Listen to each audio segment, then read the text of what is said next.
The void was an ink-black velvet, stitched only by the ancient, cold fire of distant stars. Out here, a trillion light years from the warmth of a blue sun, a single, fragile vessel drifted. It wasn't the silence that was perilous. It was the soft, rhythmic pulse beating against the hull. A sound that spoke of an unimaginable, lonely power. Within the Wanderer, Commander Lyra Vance watched the spectral shift of a nebula that was consuming the very light around it. She wasn't afraid of the crushing dark, but of the weight of a desperate plea she'd carried for 3 years. A plea from a species she'd never met. Humanity's greatest strength, she knew, wasn't in its weapons, but in its ability to choose connection over isolation. Would that be enough for what awaited them? The pulse grew stronger, a slow, gentle heartbeat of the cosmic ocean. Lyra closed her eyes, letting the cool, sterile air of the bridge settle around her. The Wanderer was a ship built not for war, but for the impossible journey. A vessel meant to cross the Great Rift, an anomaly of space so vast and terrifying that most civilizations only whispered its name. It was an expedition powered by empathy, funded by a consensus of Earth's governments who chose to believe in a single cryptic transmission. The message had been received 3 cycles ago, a complex fractal pattern of light layered with a low-frequency harmonic hum. When translated by the best minds on Earth, the message was less a warning and more a work of profound cosmic sadness. It came from the Xylos, an elder race rumored to possess the wisdom of a dying universe. Their final transmission was not a demand for rescue, but a farewell, a surrender to a slow-motion catastrophe they called the Shadow Weave. Lyra, a quiet woman whose true passion was astrolinguistics and ancient myths, was an unlikely captain, yet it was her deep, unwavering faith in the meaning of the Xylos that propelled her. "They didn't ask us to save them," she'd explained to the skeptical United Council. "They gave us their story. That, above all else, is a measure of trust."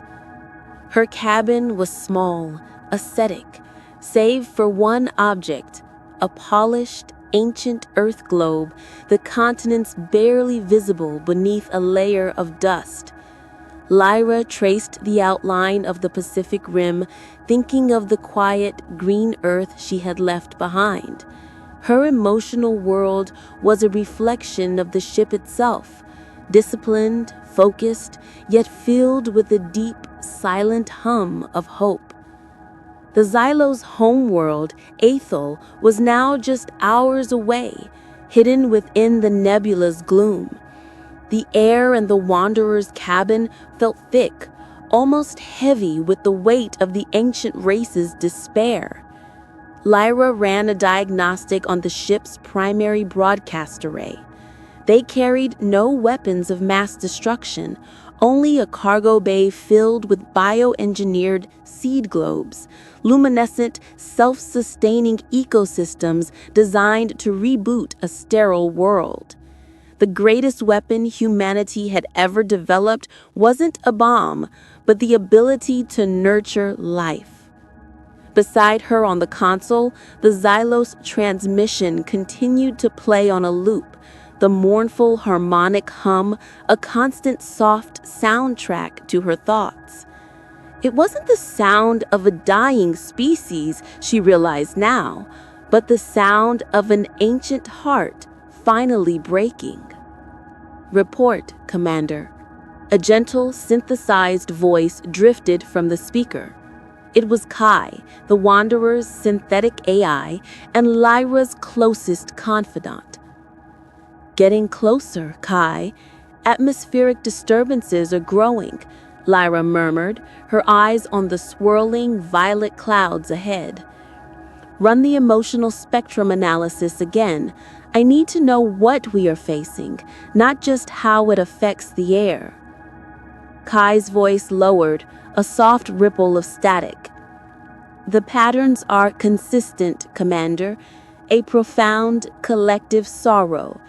It is a physical wave, draining energy from the environment. They are not being attacked by a weapon. Lyra, they are being consumed by despair." Lyra nodded slowly. The shadow weave wasn't a military force. It was the crystallized, energetic form of the Xylos' eons of accumulated grief.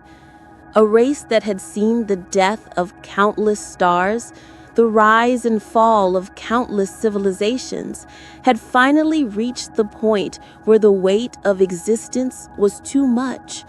The only way to save them was to teach them how to let go of the pain. "Prepare the broadcast array, Kai. Set the first sequence to the Lullaby of Soul."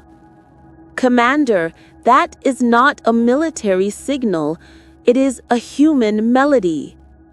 Lyra smiled, a tired but resolute curve of her lips. "Exactly. It is a melody of endurance. If we want to teach them to live, we have to share how we survived the darkest parts of our history." The Wanderer slipped through the rift like a needle through silk, emerging into the cold lights of a binary system. The Xylos homeworld, Aethel, hung before them, a colossal marble of gray and obsidian wrapped in a suffocating shroud of purple-black energy. The shadow weave wasn't a shroud, it was a cocoon of emotional paralysis. Lyra felt the wave of sorrow hit her like a physical blow, a sudden deep ache in her chest, a memory of every loss she'd ever suffered, amplified 1,000 times. She pressed her palm against the console, breathing deeply. "Focus on the light, Lyra. Focus on the reason," she whispered. On the main viewer, a faint crystalline structure shimmered on the planet's surface, the Xylos primary city, Lumina. They were beings of pure solidified light, their forms shifting like liquid diamonds, now dimmed to a dull, despairing ember. "Kai, broadcast the lullaby, full spectrum, full amplitude." The ship hummed, and across the light years, a simple 4-part harmony, a human melody meant to soothe a fearful child, began to flow. It was a tune of gentle rain, quiet forests, and a mother's constant presence. For a long moment, nothing happened. The sorrow wave intensified, pushing back against the melody like a heavy current against a swimmer. Then a single pinprick of blue lights pulsed from Lumina. It was followed by another, and then a ripple of tentative, questioning glows. "They hear us," Lyra breathed, her voice thick with emotion. A return signal was received, not through radio, but through a psychic projection. "Why do you sing?" The language was direct, yet infinitely weary. Lyra, her heart pounding, responded through the specialized neural interface. "We sing because the song is stronger than the silence. We have come to share our light, Xylos, not our weapons." The Xylos response was a deeper wave of sadness. "The light is a lie. The void remembers everything, the pain, the loss." This was the core of the shadow weave, the inability to forget or forgive the immense cosmic weight of pain. Humanity, for all its flaws, had mastered the art of moving forward, of rebuilding. Kai, activate the seed globes, target the northern hemisphere's desertification zone, show them that even rock can be persuaded to bloom. One by one, the massive cargo bay doors opened, releasing the seed globes. They drifted towards Aethel, glowing with a soft, warm inner green. As the first globe impacted the sterile ground, a shockwave of pure, vibrant chlorophyll erupted, a sudden, violent burst of life. Vines spread instantly, roots digging deep, drawing sustenance from the long dormant soil. It was an act of defiance against entropy, a loud green shout of hope. The Xylos were astonished. You do not understand the weight of the centuries. We saw the suns die. We felt the cold. Lyra leaned into the interface, pouring her own quiet strength into the message. We do not know the depth of your sorrow, but we know the texture of resilience. We have burned our world, fought ourselves into darkness, and yet we always chose to light the smallest candle to tell the story of the one who helped. We are a species defined not by our falls, but by our insistence on getting back up.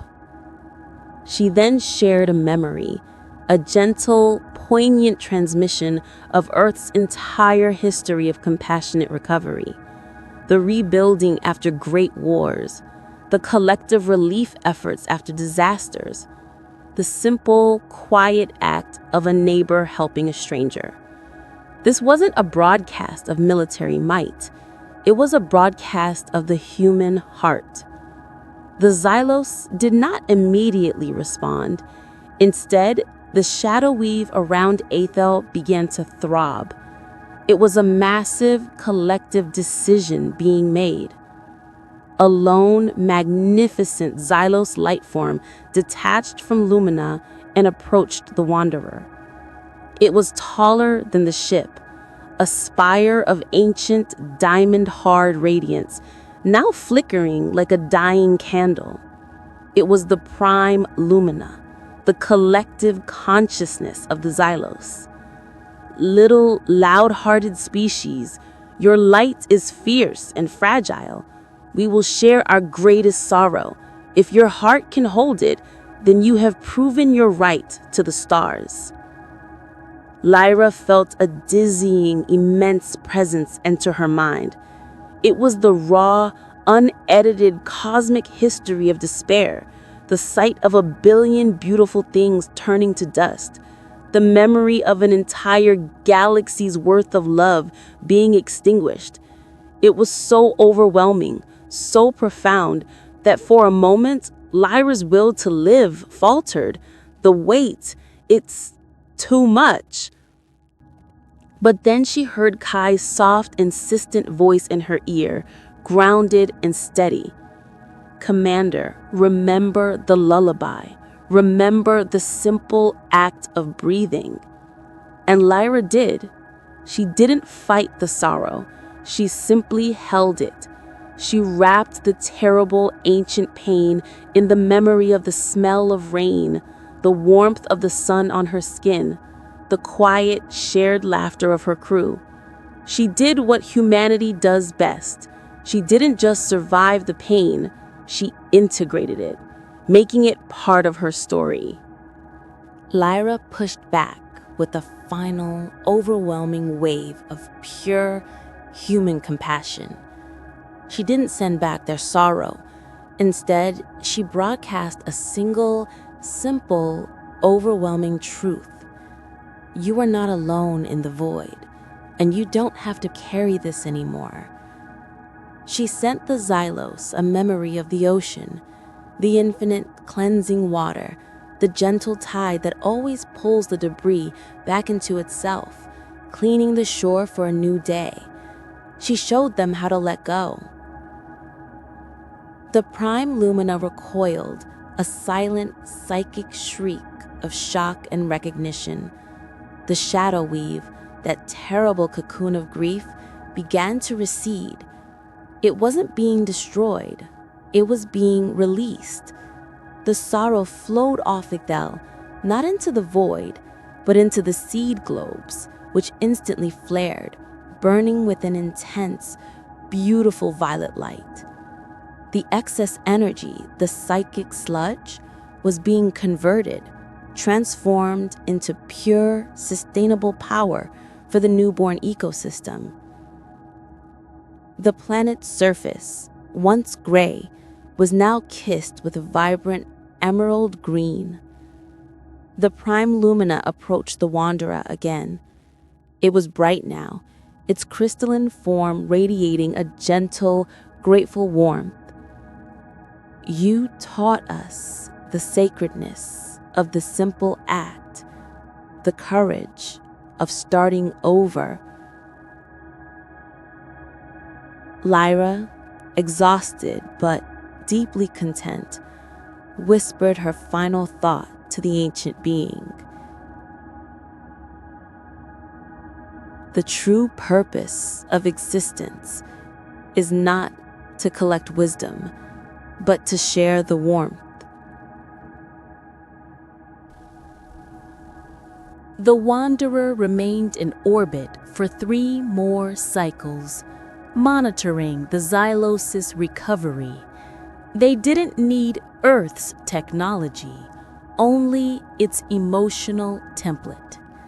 The ancient race, newly freed from the crushing weight of their own history, was learning how to be young again, how to laugh, how to fail without despair, how to simply be. Lyra stood on the bridge, the quiet hum of the recovered Xylos harmonic filling the air. It wasn't mournful anymore. It was a rich, deep chord of gratitude. The seed globes had rooted and thrived, covering the northern continent and an impossible, vibrant forest. They had converted sorrow into sustenance.